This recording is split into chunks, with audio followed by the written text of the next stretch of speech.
Where Silence Lives by M.R. Ray.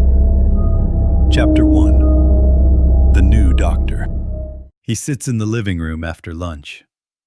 The house is quiet, enveloped in a stillness that only a Sunday afternoon can produce. The plate is still on the coffee table, untouched. He hasn't eaten yet. A faint ticking from the clock on the hallway wall seems to stretch the silence thin, creating an anticipation of something. Sunlight filters in low through the front window, capturing the slow dance of dust in the air. A sound outside. A sharp pop from the street, a backfire or something close to it, breaks the quiet. He doesn't jump, but the sound lands harder than it should.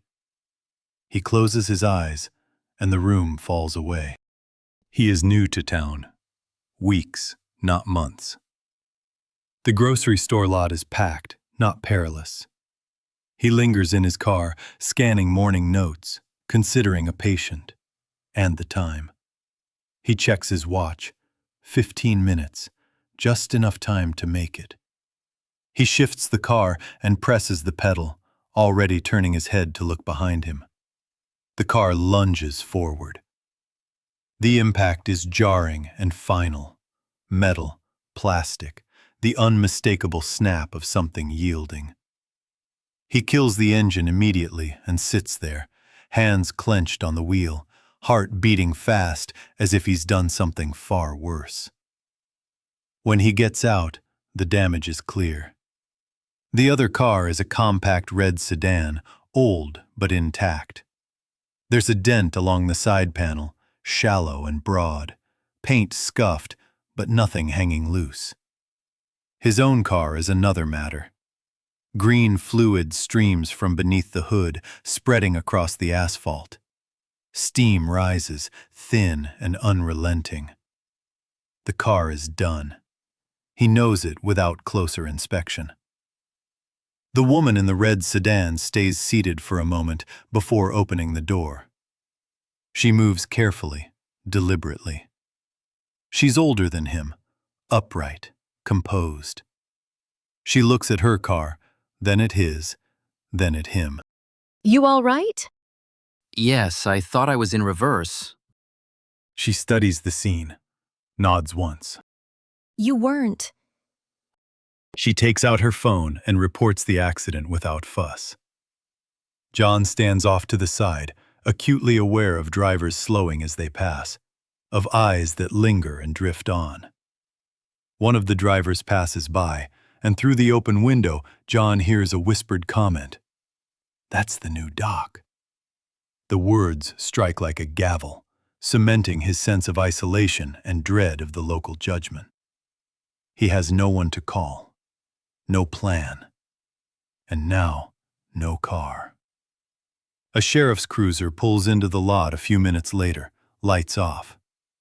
The deputy steps out, surveys the cars, then walks over to the woman. You all right, Aunt Maxine? I'm fine. The deputy turns to John. His expression hardens, just a little. You hit my aunt. The words land heavily. John nods. Yes, sir. The deputy asks questions, short, pointed. John answers them, feeling his voice tighten, the edges of panic pressing in. He thinks of the clinic, of first impressions, of how quickly this will spread. A new doctor totaled his car. A new doctor hits a local woman. Another vehicle, a pickup, pulls in, easing to a stop. The driver turns off the engine, gets out, and walks toward the group without hurry. Ethan Lawson takes in the scene with a single glance.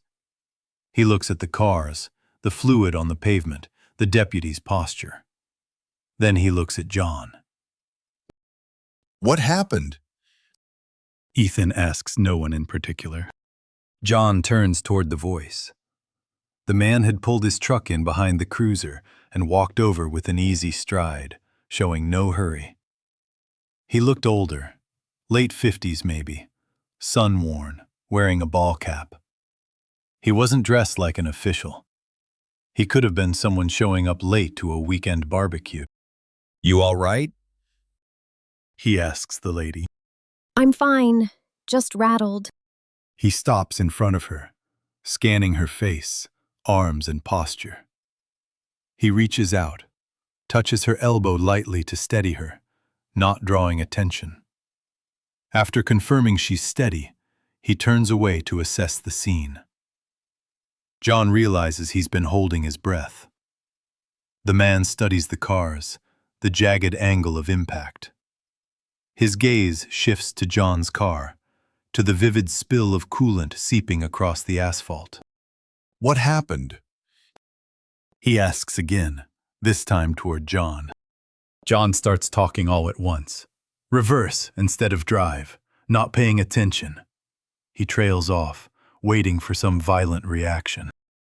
The man listens without interruption.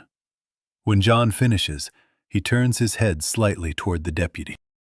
Anybody else hurt? No, Uncle Ethan. The deputy says. The edge is already gone from his voice. The man exhales slowly. All right, that's something to be thankful for. A short while later, after the deputy finishes his assessment, he circles both vehicles, checking their exteriors, then returns to John. He's calmer now. All business. Your car's not drivable. Where do you want it sent?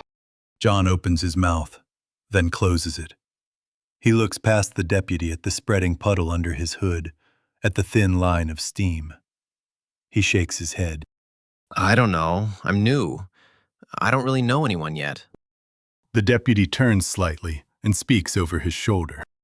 I'll call Joe. He's the most honest wrecker around. John watches him pull out his phone. The deputy glances once toward the older man standing near the red sedan, as if checking for objection. The man only shrugs, hands in his pockets, as if the decision has nothing to do with him. The deputy finishes the call and slips the phone away. Joe'll take it to his yard. You can sort it out later. What happens now?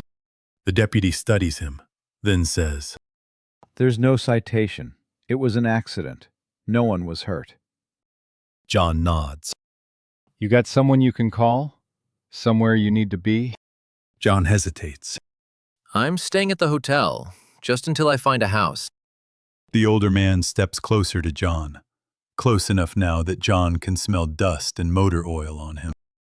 You hungry? John looks at him, unsure why that question is being asked, unsure what rule he's about to break by answering it. I guess. The man nods, already turning away. Come on, I know a place. John stands there a moment longer, looking at his car one last time as the coolant continues to pool beneath it. Then looks at the deputy. Go on. I'll handle the wrecker. As John and the older gentleman walk toward the pickup, the man says, almost as an aside, One thing, don't mention the accident to the waitress. John looks at him. She's my sister and his mother. He gestures back toward the cruiser. I'm Ethan, by the way. He continued, offering his hand. The room comes back slowly. John opens his eyes. The house is quiet again, and he feels the stillness settle more deeply this time. The plate remains on the counter, untouched, a small reminder of inertia and routine. He notices the light, now altered and thinner, stretched across the floor. That was how it began. After the accident, Ethan loaned him a car without ceremony. A week later, he helped him look at houses. Not listings, actual houses, doors unlocked, owners expecting them. Ethan introduced him around without ever saying that was what he was doing. Names were offered, hands were shaken. John learned who belonged to whom and how. By the end of the first month, people stopped calling him the new doctor. After he closed on his new house, Ethan came by the first Sunday unannounced. He brought coffee. They sat on the front porch and drank it while the afternoon passed without comment. The following Sunday, Ethan came again. After that, it became understood. Most Sunday afternoons, they sat in the rocking chairs. Sometimes they talked. Often they didn't. Ethan drank his coffee black. John learned to do the same. John opens his eyes. The waft of fresh coffee hangs in the air, sharp, unmistakable. He frowns, glancing toward the kitchen. The pot is empty, cold. He looks toward the porch. The chair closest to the railing is rocking. The chair Ethan would sit in. Its movement is slow and even, back and forth, back and forth. John watches it for a moment. Nothing else stirs. The air is still. The trees outside the window do not move. The chair continues to rock, its movement slow and even.